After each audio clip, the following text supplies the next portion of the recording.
রবিবার বেলদা গঙ্গাধর একাডেমি প্রাঙ্গণে অনুষ্ঠিত হল প্রাক্তনী পুনর্মিলন উৎসব।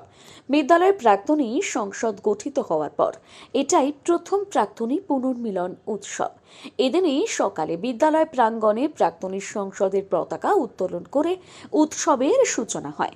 বিদ্যালয়ের প্রধান শিক্ষক তথা প্রাক্তনী সংসদের সভাপতি কার্তিক চন্দ্র আচার্য, প্রাক্তন সভাপতি ডাক্তার অংশুমান মিশ্র, প্রাক্তনী সংসদের সম্পাদক সঞ্জীব জৈন এবং বিদ্যালয়ের সহকারী প্রধান শিক্ষক বিজন সরঙ্গীর উপস্থিতিতে পতাকা উত্তোলন করেন ৯৫ বছর বয়সী প্রাক্তনী কৃত্তিবাস মণ্ডল।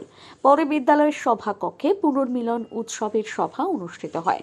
প্রার্থনার সঙ্গীত দিয়ে সভা শুরু হয়। উপস্থিত প্রাক্তন শিক্ষক বৃন্দকে বিশেষ শ্রদ্ধা জ্ঞাপন করা হয়। এদিন প্রাক্তনীদের নিয়ে ক্রীড়া ও সাংস্কৃতিক প্রতিযোগিতা অনুষ্ঠিত হয়। শেষে বিজয়ীদের হাতে পুরস্কার প্রদান করা হয়। এদিনের উৎসবে একাধিক প্রাক্তনী বিদ্যালয়ের বর্তমান শিক্ষার্থীদের বিভিন্ন ক্ষেত্রে সহযোগিতা করার ঘোষণা করেন।